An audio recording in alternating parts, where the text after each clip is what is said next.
You are now listening to the podcast where authors inspire listeners to become authors, the Going North Podcast.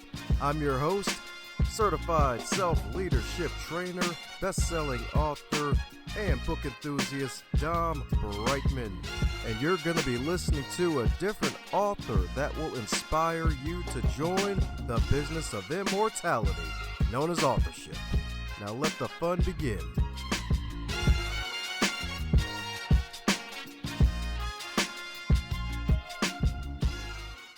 Today's episode is sponsored by both books, Going North, Tips and Techniques to Advance Yourself, and the follow-up bestseller, Stay the Course, The Elite Performer's 7 Secret Keys to Sustainable Success. Head over to Amazon.com, pick up both books. They are available in a trifecta of paperback, audio, and ebook. Cop all three of both and be on the lookout for another book from yours truly to help podcasters succeed. Now let's get on with today's episode. And today on the highlight reel, builder for authors known as GMP, the great, glorious, and glamorous baby. That's right, today is the Going North Podcast. And we got another super special, awesome human for today, courtesy of podmatch.com, the wonderful place where podcast guests get to connect with podcast hosts. And if they're cool, they're freaking in. And we got one heck of a cool guest for you today. Indeed, because my goodness, as folks who've been listening to the show for a long time and following yours truly, you know that he was a caregiver for his dying dad. And my goodness, we got one person here who is all about helping caregivers as well as the caregivees. Indeed. So let's give it up for a wonderful woman who's celebrating 8 years in helpfulness and helping folks out in the world. Indeed, the wonderful tribal chief of the AlzAuthors, the AlzAuthors, the one, the only, marvelous and stupendous Marianne Sciucco. How you doing today, Marianne? All right, Dom. Thanks. That was quite the intro. I appreciate it. Thanks for having me on the show. Oh, yeah, that's right indeed. That's right indeed. I'm like, oh, she talks about Alzheimer's. It's like, oh, all righty. Yeah, and it's growing. Tough topic. Yeah. Yeah, it's tougher than two of the $2 steaks. It's like crazy. Yeah. Yes, indeed. Yes, indeed. So my goodness, as with all villain origin stories, even though you're far from a villain, there's probably a whole bunch of stuff that led to this wonderful moment where you got all this experience under your belt. So as with all introductions, there's not allowed to be 75 years long. So my filling in any cavities I may have missed about you, Marianne, since your first time here. Well, like you said, we've been with AlzAuthors now for 8 years. We started in 2015. And we are the global community of authors who are writing about Alzheimer's and dementia from personal experience to light the way for others. So our mission is to carefully vet resources, primarily books, but also blogs, podcasts, film, and other things, so that busy and harried, overwhelmed caregivers have somewhere to go to find something to help them without having to go down the rabbit hole of Google or Amazon or anything like that. Because as you mentioned, you were a caregiver, so you know that time is very short and needs are great. So if somebody is struggling with a question or a problem and they're wanting to find some answers, they don't have all day to spend looking for something to help. But on our website, AlzAuthors.com, they can quickly find something in a matter of minutes because we have everything categorized on our website to help people depending upon their situation or the type of dementia journey that they may be on. That's what I'm talking about, indeed. Especially nowadays when there's a whole bunch of information, but there's no cure for the dang gong disease. And it's like, depending on the age category of the caregiver, it's like, oh, they ain't got the time or the eye strength for it. No, you don't. No, I was a caregiver myself, so I know how your days just go from putting out one little fire after another and trying to keep everything under control, managing your life, managing your loved one, their illness, their needs, the home, the schedule, maybe work, your social life, all of those things. And you don't really have a lot of time to indulge in maybe learning, which is like the most important thing to do. So that's why we started our program. It was me, and I reached out to another author of a book about Alzheimer's and dementia and suggested we get together to help cross promote one another. And she recommended another person, and we became like the nucleus of this organization. So we got together for a 1-month project in June, which is Alzheimer's and Brain Awareness Month, 2015, to see, what we could do. And at the end of the time, we realized that we had become very good friends and we liked each other a lot. So we decided to keep it going. So we did the same thing again in November, and we were basically writing blog posts for each other about Alzheimer's, dementia, caregiving, and promoting each other's books on social media. And so we did that twice, but the next year we decided to go really big and start our own website. And we invited other authors to come along and to write blog posts for us about their caregiving journeys and their books. All the books were written by people who had been on their own journey with somebody that they loved, their husband, their wife, their parent.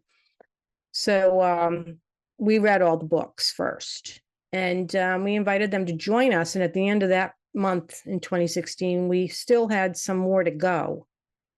So we said, well, what do you want to do now? We were posting a new author every day, Monday to Friday, for 4 weeks. And we decided, well, we'll just keep it going, but we'll do it once a week, because it was getting out of hand. The workload was too much for a daily post. So we decided, well, let's just keep it going for a week, once a week. We'll see where it takes us. And now here we are, 2023. We're going every other week, because in the off weeks, we do a podcast. So we actually have a podcast as well. And we never run out of books, which is a good thing. Wow, that's freaking amazing and kind of scary at the same time, because it's kind of a testament to the number of books that come out, even in that time frame, has been incredible. People just sharing their knowledge, because it's one thing to get information from a physician or a social worker or a psychologist or whatever, but really when you talk to somebody who is doing that, has been there, done that, you can learn a lot more from them, because they know exactly where you're coming from. Yeah, it's true. It's true indeed. And I forgot the guest recently, but yeah, it was actually, there we go. Andrea Wilson Woods. Yeah, because she was actually a caregiver for, sadly, her little sister, who actually, in a way, kind of felt like her daughter in the way, because she got cancer at a really young age. At like, I believe she was 15. Like, she only like 100 days to live. And just the experience of that, and how she mentioned how her greatest compliment she received from her book is that the medical community received her book of stories that really was journal entries from her and her sister, mostly from her sister, was actually recommended on medical sites. So that's a major testament, because hey, the caregiver testimony is definitely huge and needed, because the person receiving the care, they may not even have a full idea of what's going on, if they even remember or even knew. Right. That's true. Yeah. So many of the books in our collection, and there are over 350 at this time, many of them have been written by people who actually have dementia. I mean, I don't know if you've ever written a book, but it's not easy. And for people to not only have written their story, but to manage to publish it is just astounding, and then they have dementia as well. And they get help. I mean, obviously they have help along the way. Some of them are ghost written.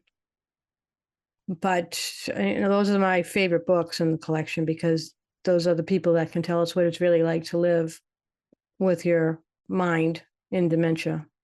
We can only imagine that. Yeah, let's hope it just stays in that realm of imagination too. So my goodness. So I guess from the caregiver perspective, is there any preventative options you may want to mention for those listening right now, so that way they can maybe slow down the process if they see any signs ahead? Sure. the current thinking right now is that anything that helps your heart will help your brain. And I think we've all been educated about maintaining a healthy heart. That's been something going on now since the last 30 or 40 years, where people know that they need to, watch what they eat, stay away from processed food, don't eat a lot of fat, don't eat a lot of meat, fresh fruits and vegetables, nuts, grains, reduce carbohydrates, drink a lot of water. All of that stuff is really good. Cardio activity, exercise is really good because that just keeps the blood pumping and it, pumps through your brain. That's important. Sleep is a big component. Many people don't sleep well. So if you're one of those people who you don't sleep well or you don't think it's that important and you have other things to do, the wake up call is that it is very important. Your brain needs the rest. So it's a good idea to get into a good sleep regimen, try to get that 7-8 hours a night routinely. And that will help you to ward off any potential dementias that may be lurking in your future, in your genetic makeup. And managing stress is also very important. So, when you're a caregiver, you're under a lot of stress, obviously. So caregivers are at very high risk of burnout and also of dementia as well. So it's important to get sleep and manage stress, eat well, exercise. The same things we hear about managing heart health, manage your blood pressure, your cholesterol, all those things. Sounds good indeed. Sounds good indeed. And definitely something new for at least myself for the first time, because most times when you hear about prevention, it's like, oh, yeah, it's all in the head. Like, make sure you keep your brain active, keep the relationships healthy, and all the other good stuff. But it's like, That's oh, yeah, also a part of it. yeah. Yeah, it is a part of it, and especially with the pandemic, what they learned is the people are no longer social as they would be. And so that's had a tremendous impact, especially on seniors who really need to have some type of daily or routine interactions with others in the flesh, real people, not just online or on TV or anything like that. So we right now in the United States, we have an epidemic of loneliness that you might have heard of. The Surgeon General recently released a report on that. He's written a book about it. And that's another important topic. So it's important as we get older, or anytime really, to have a strong social network and to use your brain and to learn new things. I mean, you're never too old to learn something new. So if you're older, maybe you're retired or you're thinking about it, it's a good time to pick up a new hobby, learn to do something that you've always wanted to do, start, a new hobby or get involved in some kind of activity in your community. And that also helps keep your brain active and healthy. I definitely can say that again, indeed. Yeah. And my goodness, I guess with 8 years of highlighting books and probably another 300 plus more to come, thanks to the Mm-hmm. book boomer age of 2020 and COVID, like how have things evolved, at least from the stories you've received and some of the books you've reviewed and highlighted? Like, has there been any major difference since the pandemic started and now we're dealing with the aftermath of it? We do have a couple of books in our collection that reference the pandemic. So, it takes like a year or more to write a book and to get it out. So those things are probably just starting to emerge. One was written by a young woman. She was in her 30s. She has young children. And at the tail end of her story is when the COVID came in, and her father was being cared for at home. So that wasn't so much of a problem for them because they could see him. He was at home and they had to mask up and observe precautions and things like that. But unlike another author who's wrote her book was about her mother was in long-term care in a facility. And so during that time period, people weren't allowed to visit. So people didn't know what was going on with their loved one. They couldn't see them and speak with them and touch them or have daily interactions or any interaction like they normally would. So in her situation, what happened was, her mother passed away during this time. And she was fortunate that she was able to kind of like be snuck in to the facility so that she could see her mom before she died, which a lot of people didn't get that advantage across the board, whether they had a loved one with dementia or not. But I mean, that was a really hard time because people with dementia, they may not have understood what was going on. And why doesn't my daughter come to see me? Or where's my husband? All of a sudden their support network disappeared basically because they couldn't come visit. And there were a lot of problems with staffing and the sickness and everything. So that was like a really hard time. So we had, that I am aware of, because one of them was an author that I was the acquisitions editor for that author. So I was familiar with her book. And then the other one is a member of our management team. So I am familiar with those two books. So I expect that we will be hearing more of that, stories of caring during the pandemic. In different situations, people are cared for at home. People are cared for at home with help that you can hire or have come in, or people are living in assisted living. They may be living in memory care, long-term care. You may be a long distance caregiver. That was my role. I lived 250 miles from my parents and I was responsible for them. So, that adds a whole new dimension to the situation. Like, we don't have that daily contact. It wasn't like I could go by every day after work and make sure they were okay, and didn't have that. So there's a lot of different scenarios out there that people are dealing with. Ah, definitely indeed. Yeah, because this situation was definitely rough, and like one of the major things like that just stuck out to me is like, man, this is it. Like any time is the wrong time to lose a relative, but especially during that first year and a half or so when things were so limited, and just Mm-hmm. the fact of losing your loved ones and not even getting a chance to see them at all either. On top of that, like that Mm-hmm. was Mm-hmm. definitely insane. It's like, oh Yeah. god, man. It's like And you couldn't even have a funeral. no, couldn't. So in many cases, people weren't even allowed to go through the normal grieving process that everybody expects when somebody passes away. That's everybody pretty much goes through the same kind of rituals, and the family coming together and honoring that person and spending time together, and having the funeral services and the burials and the church and all of that. That you couldn't have that, so you didn't even get the benefit of that, to grieve and to grieve together. That was another heartbreaker. Yes, indeed. Yes, indeed.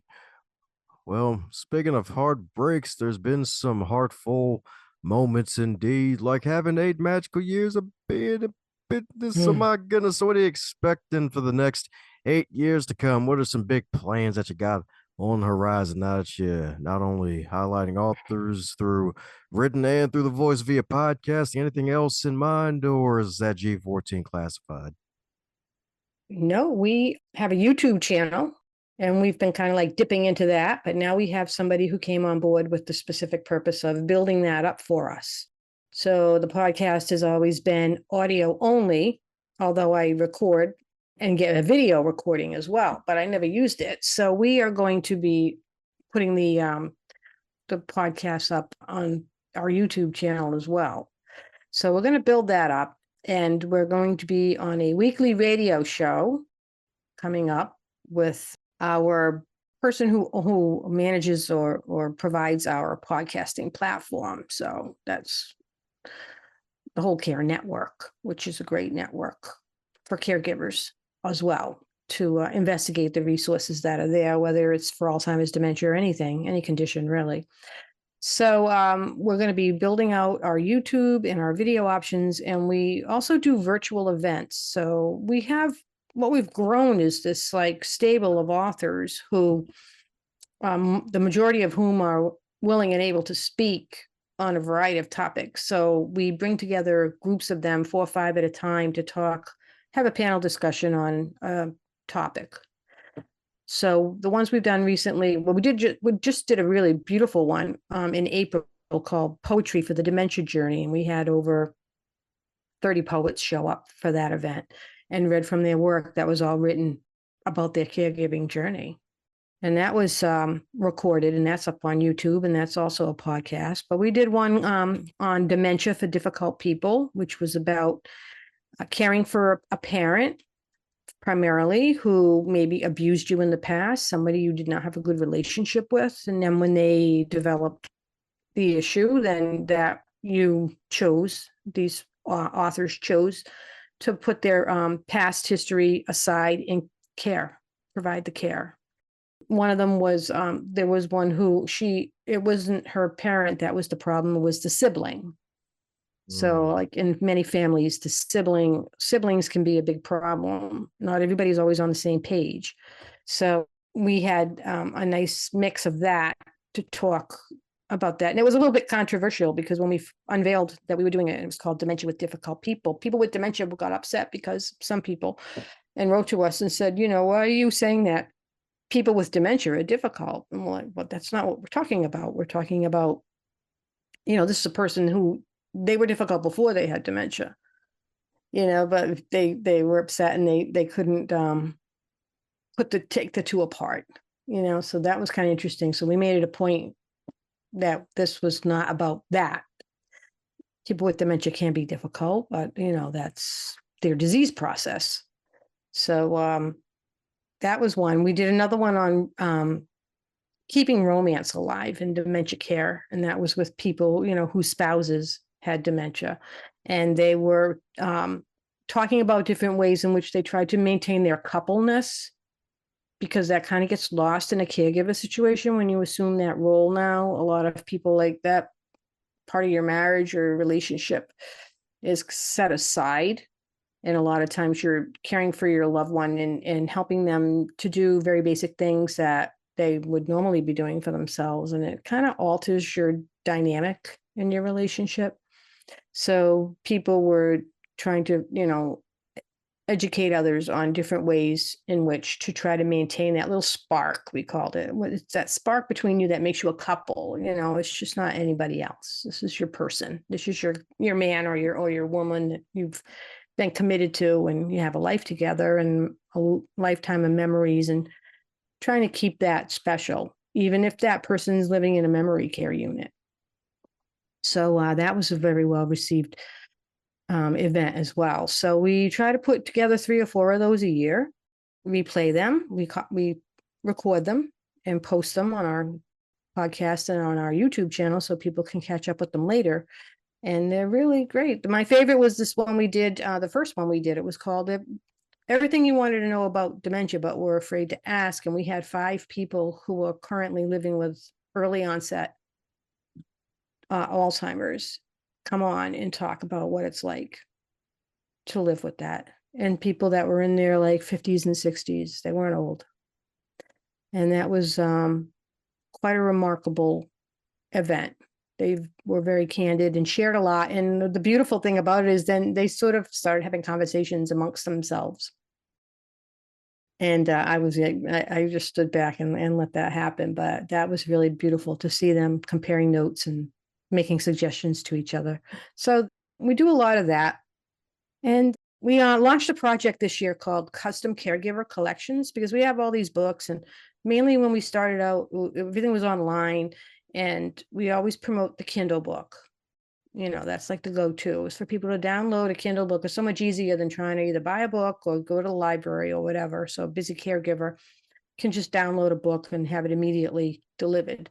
And that's really helpful. But we thought we were missing out on something and launched the Custom Caregiver Collections. And we've put out about, I think it's 26 across the United States so far this year. And what it is a collection of books that are chosen specifically for the person, whoever is buying it. And you let us know what your situation is and what kind of things you're interested in. And we can put together a custom-made collection of books for you, for your personal library, for your personal use, but also if you wanted to perhaps make a gift and give it to like a memory care unit, or maybe where your spouse is, or your support group, or anywhere. Somebody delivered it to a school that was teaching like medical assistants. I think they were kind of like nurses' aides or something, so that they would have their own library of books. And those are like a really beautiful thing. We try to put them in places where caregivers gather. So it's an opportunity for people to like maybe read and share books and discuss the books, maybe make some friendships. Because usually people, they don't have anything like that. I had one that I delivered to a support group in my city where I live. And the people there, they had been caregiving for a long time, some of them, but they were just astounded that there were so many books available on that topic, which is, I don't know, like, why wouldn't there be? Right.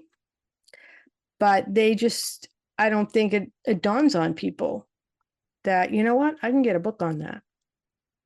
I can find a book on that. I mean, there's got to be somebody else living my story that maybe told it. And I want to find out how it ended with them so I might know what I can expect. So the custom caregiver collections, they'll continue to grow throughout the next year. So those are just some of the things that we're working on for 2023, 2024. I was about to say, man, sounds like a lot of stuff to do before the year's up. Yeah, well, our year starts.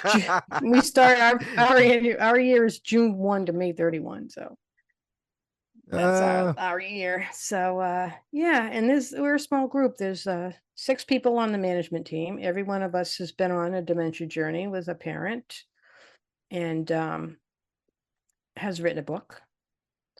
And then we have some volunteers, assistant managers that work with us, and other people that come on board and do different projects and different things for us to help us out.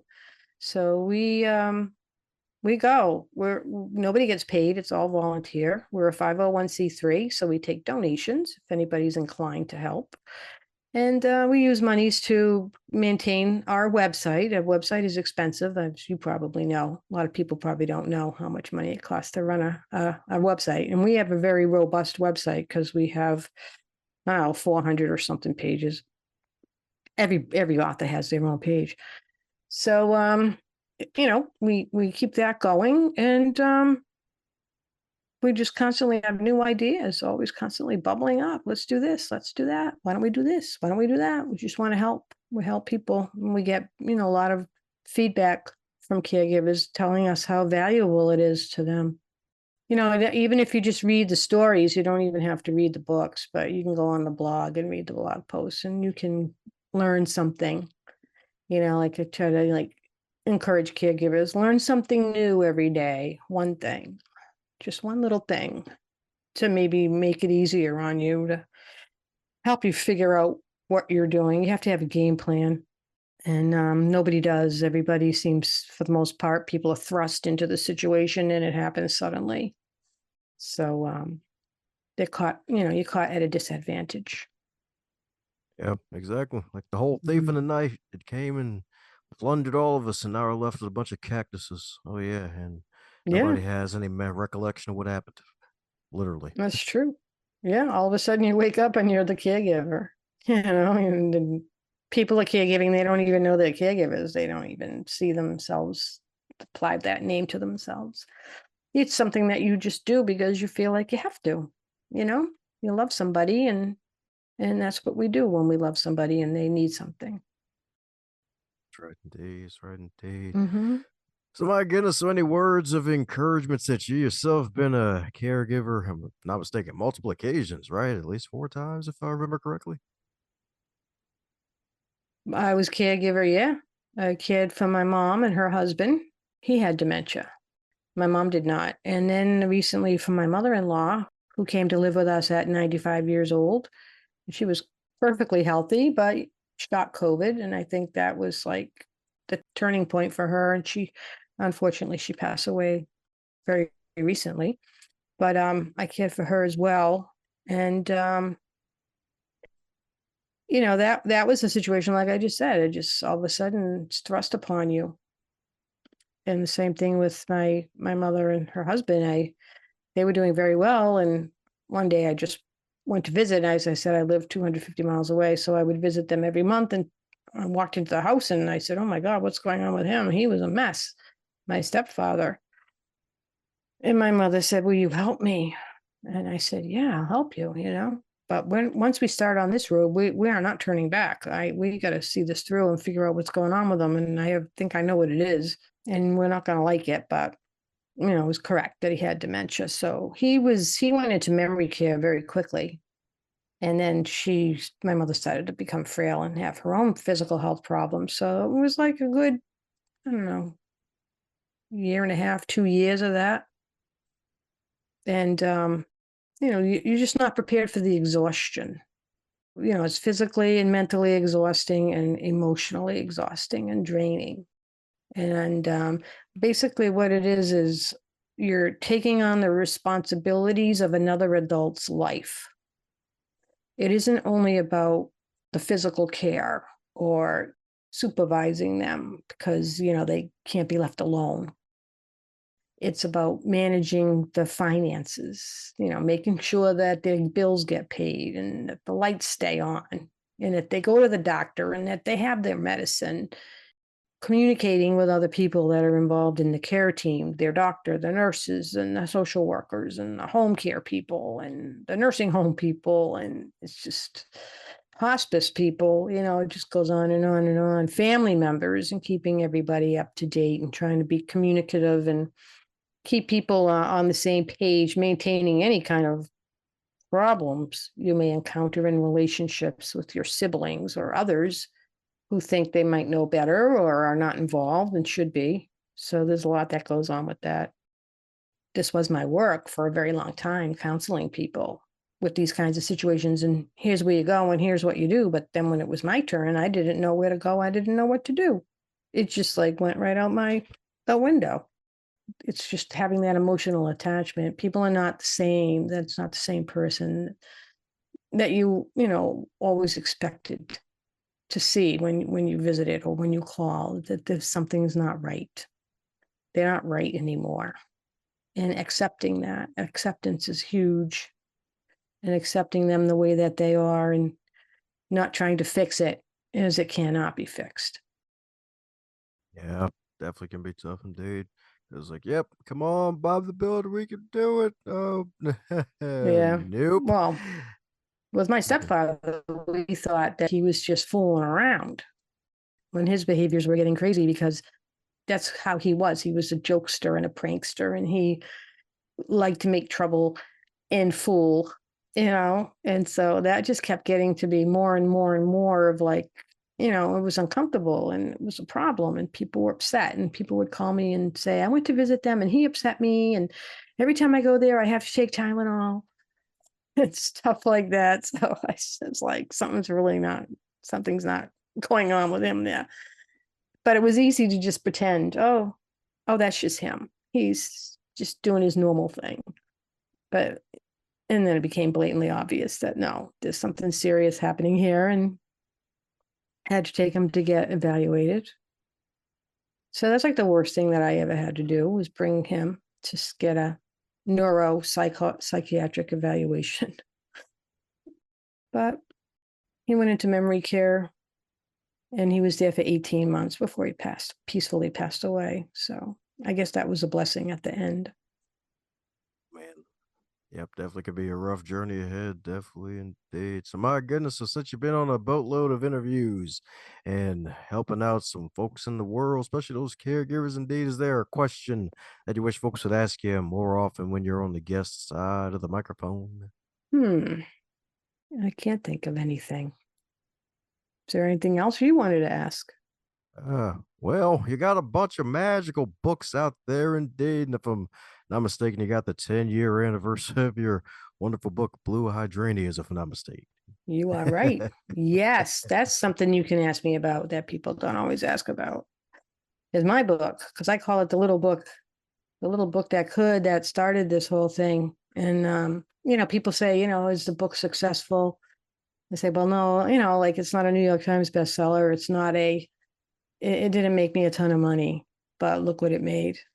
And there aren't very many people who can say that.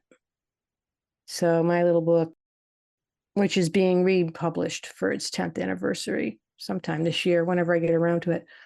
Yeah, it took me a year and a half to write, and then it took me 9 years to publish it. So that was like a long time coming. And I was just inspired by some people I met at my work. I was a hospital case manager, a registered nurse, and I met this couple who she had Alzheimer's, and her husband was very, frail and very devoted to her. And I met them because she was I was in a rehab unit. She was moving on to a subacute rehab unit because she had fallen and fractured her pelvis.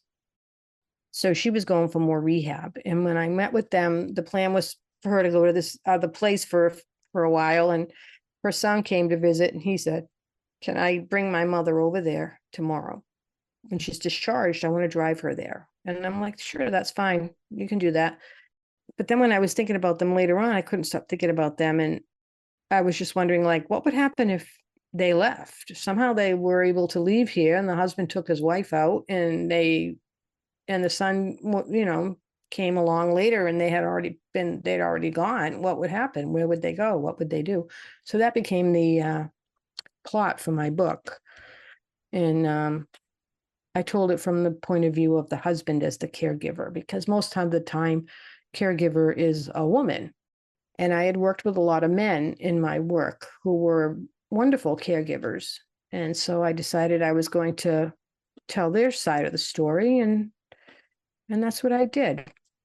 And it resonated with a lot of people, and got the interest of these other women who ended up becoming my partners, and here we are. So the books, one of the cornerstones is a novel. A lot of the books, the other two are memoirs, children's books, nonfiction. We put together these little booklets that people might be interested in. We started doing that a year ago. The first one was called When Dad Has Dementia, and it features 18 different books that are only about caring for your dad. So you can download that on our website. So we did one for dad, and then we did one caring for your mom, and then we did the poetry for the dementia journey, which is I think 15 poetry books. So we'll be putting together more of those in the coming year. And we're also doing a poetry anthology, which is coming out from the poets that attended our poetry reading. And I got hundreds of poems in there. I don't know how that's going to turn out, but the poetry is, if you're interested in that, then that's something that you want to listen to. The poetry was beautiful, and obviously all read by their authors. So that's the story of my little book, the little book that could. Hey, that's what I'm talking about, indeed. Well, Yeah. hey, it did freaking well. You're probably one of the few authors on the show has a book over 400 reviews because you got 4 to 22 reviews for the book. It's like folks lucky if Yeah. they get 22. So hey, I Yeah. say it definitely is the little book that could. So my goodness, so 9 years of publishing. So what what was all entailed with that 9 year setback? Was it like the manuscript was done and you were shopping it around, or did you Mm-hmm. just like how was that process? Yeah, that was a nightmare. So, I'm like in any aspiring author, you manage to put the thing together, which is miraculous in and of itself. So now you have to find somebody who might be interested in publishing it. So I went the whole traditional publishing route, and this was like in the early 2000s, because I ended up publishing it myself in 2013. But I could not get anybody interested to even read the book. I got rejection after rejection, and nobody ever read it. So I didn't even know, like, if it was a good book. Why wasn't anybody interested? It was the subject matter. It's deep and can be depressing. I think those are like the words that maybe come to mind. Although the story isn't deep and it's not depressing at all. It's actually has an uplifting ending. Many people say it's beautiful. It's poignant. You will shed a tear at the end, but it's not because you're like, devastated and sad about the situation. It actually ends well.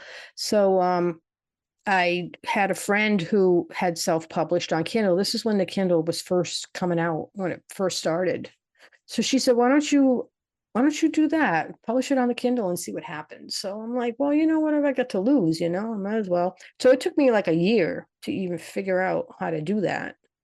So I did it, and we put it out. And right away, people bought it, and people started writing the reviews and sending me emails, like not people that I knew, like readers. So I quickly had like 64 reviews, I think. And it was just in the Kindle. Then we did the paperback, and then I went and did the audiobook. So I was just really surprised at the response that it got. Most of the reviews are 4 and 5 stars. But people would write and they would say like how accurate it was, describe the situation like, to a T. Somebody wrote, "This book is my story too." And that really meant a lot. Somebody said it was spot on, just and like a lot of caregivers who had read it. But then there were a lot of people who read it who didn't know anything about it and thought, they were happy to have read it because then they learned about something that they knew was important, even though it wasn't in their life, which I think is the role of the novel in this situation. It's a way to introduce people to the disease process who they're not looking for answers because it's not their life. If you're caring for your mom, you want concrete information about caring for your mom. But when you read the novel, if you're somebody that you just happen to see, oh, this is a really nice love story. Oh, it's about this. Gee, I think I want to read this. And now when you finish, you have learned a lot about this disease process that you may not have known, and you might not have to know, but it helps. Everybody needs to be aware because we're all intersecting, and we intersect with caregivers all the time, and they may be reluctant to disclose what they're going through because there's so much stigma attached to dementia diagnosis because it's losing your mind, mental health. So people feel funny talking about that out in the open. So you may not know that somebody that you're friends with or associated with, work with, has got this big problem at home and is trying to manage. So to have some basic understanding of the disease process and what the caregivers and families go through is very helpful. That's what I'm talking about indeed. Mhm. Very helpful indeed. So my goodness, since the book's going to be re-released for the 10th year this year and probably be twice as successful, it'll be the little Well, book I that hope so. can and will indeed. Oh, I will. I'll speak it into existence for you. So my goodness, so the wonderful book, Blue Hydrangeas, if it were a food, what would it be and why? If it were food. Yeah, It would be a lobster roll, if you want to know why. of Because course. takes place on Cape Cod. And that's a great place to go for a lobster roll. It's a delicacy. So yeah, I'll stick with that. So hot dog, she's on a roll. Lobster. I haven't had a lobster roll in a while. My mom lived on Cape Cod, so when I would go visit them, I always made sure to get a lobster roll. But you can get a lobster roll. They can cost like $50, $60. Yes, indeed. Mm. Yes, indeed. Got to make sure your money's bigger than the balloon. That's right, indeed. You got to make a lot of money on the book, but that would help. There you go. That's right, indeed. That's right. There's also a prequel to this book called Christmas at Blue Hydrangeas, which is about the inn. Because many people told me they loved the inn. They wanted to visit it. They wanted to know where it was. It doesn't exist.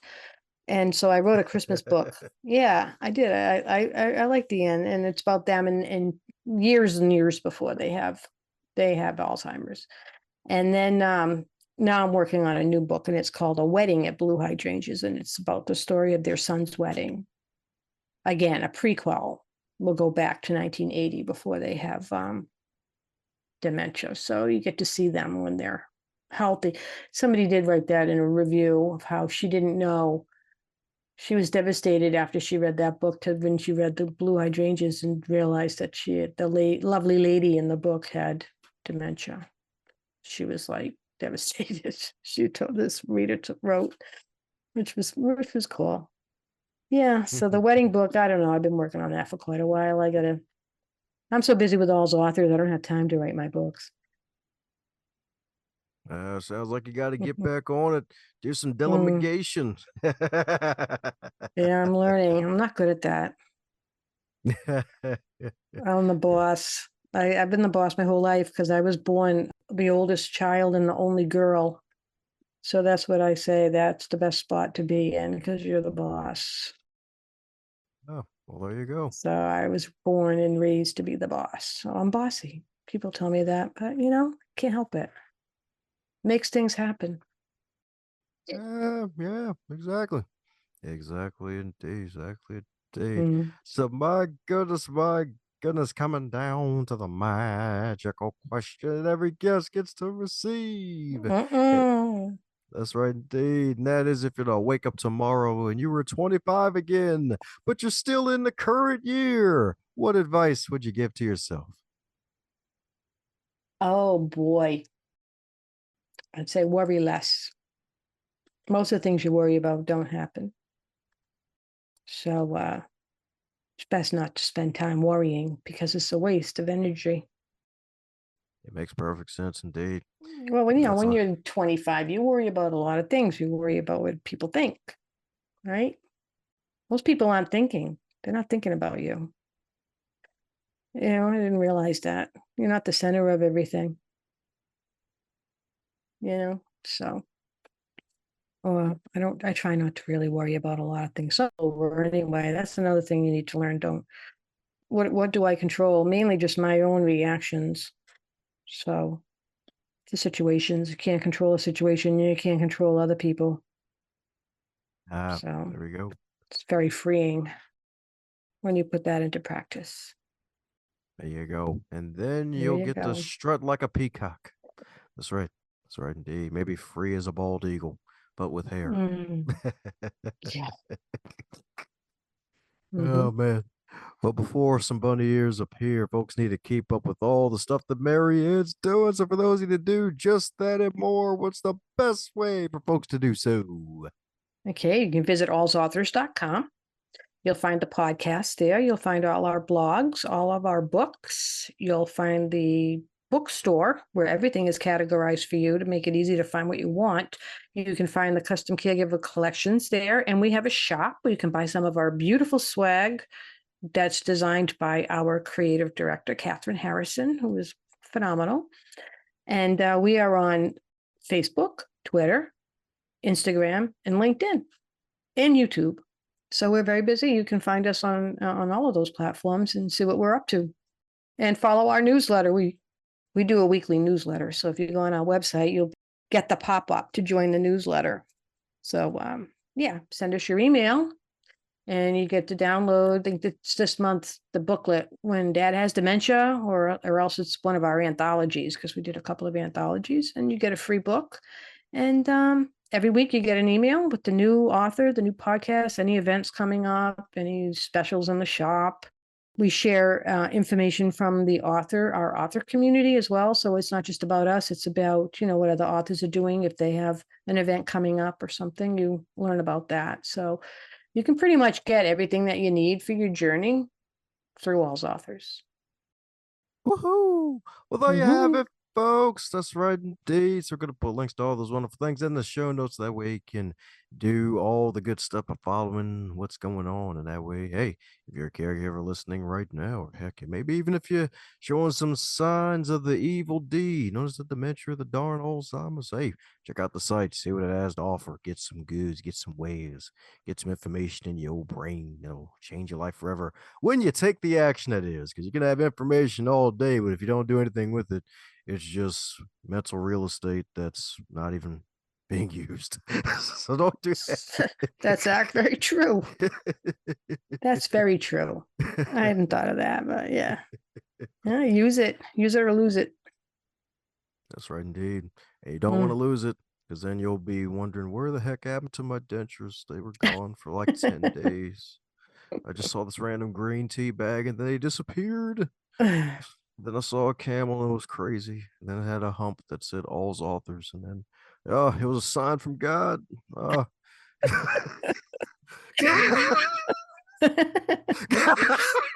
Okay, that was fun. Well, yeah, right. Well, before the penguin hobbles over to the camel with the AlzAuthors engraved on its hump, any parting words before we close up shop, Marianne? I just want to say thanks for having me on the show, letting me tell my story, and to let people know that you are not alone. If you or a loved one are living with dementia, please come visit us at AlzAuthors.com and see what we have to offer. I'm sure you'll find something that will ease your journey. If you're hearing this part of the episode, that means you're one cool individual. Thanks a bunch for tuning in, and if you enjoyed what you heard, be sure to share it with at least one other person in your network. Bonus points for 3. And be sure to check out the backlog too while you're at it, because there are hundreds of wonderful episodes to choose from as well.